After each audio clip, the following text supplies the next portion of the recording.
जय श्रीराम। नमस्कार दर्शक बंधु, यूट्यूब चैनल ओडिया एस्ट्रोलोजी रे हेमंत कुमार नायक आपण मानक स्वागत जनाऊँ। आसतु जानिबा तुला राशि व्यक्तिंकर मे मासर फलाफल किभଳି भाव रही मे मास राशि चक्र ग्रह मानक स्थिति। प्रथम जानिबा चित्रा तुला 14 विभक्तक साथ दानव गण रही, स्वाति तुला 15 विभक्त साथ देवगण एवं विशाखा तुला 16 विभक्तक साथ दानव गण देव दानव। तुला राशि 3 भाग विभक्त कराला। नाम राशि जो व्यक्ति जातक जदि न थाए ताले प्रथम नामर प्रथम अक्षर र हो कि त हो तुला राशि व्यक्ति विशेष। राशि चक्र ग्रह मानकर स्थिति ये राशि चक्र चक्र रे ग्रह तुला क्षेत्र में कई ना तुला राशि उक्त क्षेत्र में अवस्थान ना। पंचम क्षेत्र में शनि, षष्ठ क्षेत्र में मंगल राहु बुध, सप्तम शुक्र रवि, अष्टम बृहस्पति, द्वादश केतु चलन मध्य रही। बुध मेष को गमन करेंगे, रवि वृष को गमन करेंगे। ये राशि चक्र में मे मासर स्थिति ग्रह मानकर शुभ संख्या है 1, 2, 4, शुभ रंग धला एवं हलदी, शुभ बार शुक्रवार, राशि अधिपति शुक्र, धातु है हीरा, रूपे धातु। तुला राशि मे मासर घात 12 रही, 2 तारीख, 9 तारीख, 23 तारीख, 30 तारीख अशुभ दिन गुड़िक। घात चंद्र रही 25 तारीख, 26 तारीख। बर्तमान जाणवा तुला राशि व्यक्ति विशेषकर चरित्र स्वभाव लक्षण कौन। जो मैंने तुला राशि व्यक्ति विशेष तांकर लक्षण कौन, जन्म लक्षण कि भाव में राशि चक्र रे तुला राशि जो जन्मग्रहण करथांती शांत सरल स्वभाव और मनर भाव उच्च मना। तुला राशि परिवार मध्य तुला राशि व्यक्ति विशेष समस्त कथा शुणी सबुतक बालांस मेंटेन कर चली था। कहारी कथा क्या आगे प्रकाश करने को भल पाती ना, से समस्त प्रियर पात्र हो पारि बहु कल्पना कल्पना कर गति करते हिसाब से कार्यरत करते भाविचिंती काम करती गभीर बुद्धि और धीरमती धैर्यवान कर्मयोगी न्यायवंत कला विद्यारे परिपूर्ण धनवान कीर्तिमान मध्य राजनीतिक बहु गुण विशिष्ट। तुला राशि महिला माने बहु विद्यारे परिपूर्ण संगीत प्रिय नृत्य गीत और चित्रकला पारदर्शिता लाभ करि बहु लोकंकर प्रिय भाजन हो पारि। 14 व्यक्तक साथ चित्रा तुला तो व्यक्ति विशेष माने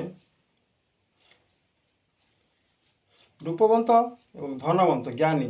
विद्वान एवं जशवंत समस्त प्रियर पात्र प्रति कार्य में सफलता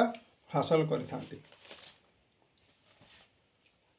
स्वाति तुला 15 व्यक्तक साथ रही देवगण उक्त नक्षत्र राशि व्यक्ति विशेष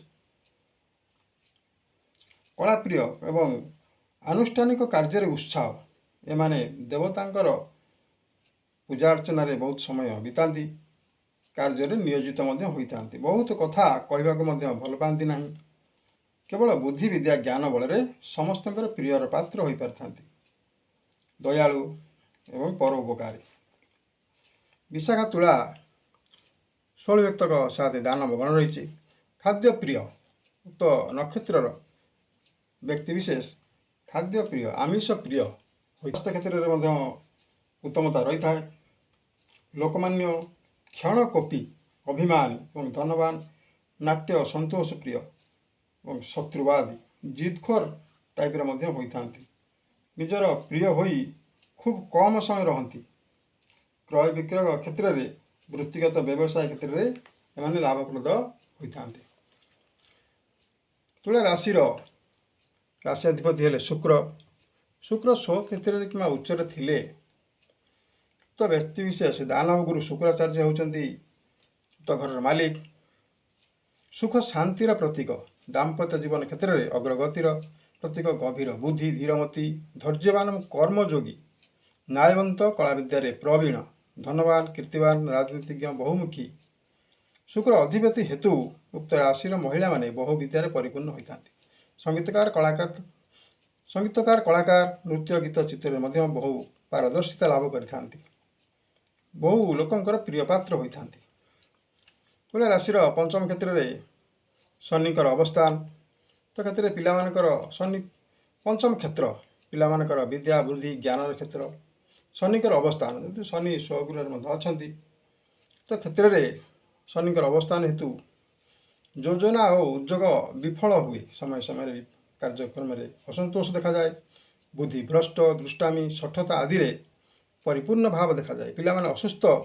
मानसिक स्तर में अशांति रहे दाम्पत्य जीवन कलह पाई अशांति देखा जाए धन एवं सुख हानि व्यवसाय लाभांश ह्रास और नारी मान समय समय विपत्ति आरंभ होता है षष्ठ क्षेत्र मंगल राहु एवं बुधंकर अवस्थान बुधंकर चलन रही मेष राशि को क्षेत्र में मंगल राहु रे जोगकारक षष्ठ क्षेत्र टंका पैसार क्षेत्र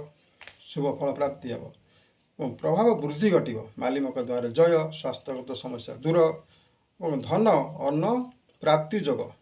विभिन्न पदार्थ धातु इत्यादि लाभ रही स्वास्थ्यगत समस्या क्षेत्र में उन्नति देखा स्वामी स्त्री मध्य उत्तम बुझाणा रही सप्तम क्षेत्र शुक्र बुधंकर अवस्थान हम शुक्र रविंकर चलन पर बुध आसीज शुक्र क्षेत्र जोगकार रे शुक्र दृष्टि तुला क्षेत्र को रोचे तुलार अधिपति ग्रह शुक्र सप्तम क्षेत्र में अवस्थान करुँच रवि उच्चस्थ और 14 तारीख पर वृष को गमन करेंगे जीविका अर्जन क्षेत्र में संग्राम जारी रहिबो यात्रा क्लेश स्त्री स्वास्थ्य हानि गुप्त रोग इत्यादि अशुभता जना पड़े अष्टम क्षेत्र में रवि 14 तारीख पर गमन करेंगे बृहस्पति सहित रवि जोगकारक रे तो क्षेत्र में वचन में तिरस्कार कुफल शारीरिक कष्ट रोग वृद्धि बंधन भय संतान मान प्रति अशांति भाव असहयोग अर्थ क्षय धन नष्ट पूर्व कुकर्मर फल भोग पड़ा है राज भय खर्चांत विवादीय परिस्थिति आदि अशुभ जोगमान सृष्टि होता है शरीर असुस्थ क्षेत्र में ज्वर मुंडबिंधा रक्तचाप इत्यादि अशुभता जना पड़े मे मासर फलाफल आम जान तुला राशि मे मसरे घात 12 रही 2 तारीख 9 तारीख 23 तारीख 30 तारीख अशुभ दिन गुड़िक रही घात चंद्र रही 25 तारीख 26 तारीख सतर्कता अवलम्बन करूँ अत्यंत शुभफल हम तुला राशि व्यक्ति विशेषकर मे मसर आय व्यय क्षेत्र में आम हिसाब कर जना पड़े आय जदि 5 रोचे ताल व्यय 6 अर्थात आर्थिक संकट गति करें आम तुला राशि व्यक्ति विशेषकर मे मसर फलाफल सम्यक आलोचना कले उक्त आलोचना आपण मैंने भल लगी भिडियो लाइक करेंगे शेयर करेंगे और सब्सक्राइब कर दिंतु जय जगन्नाथ।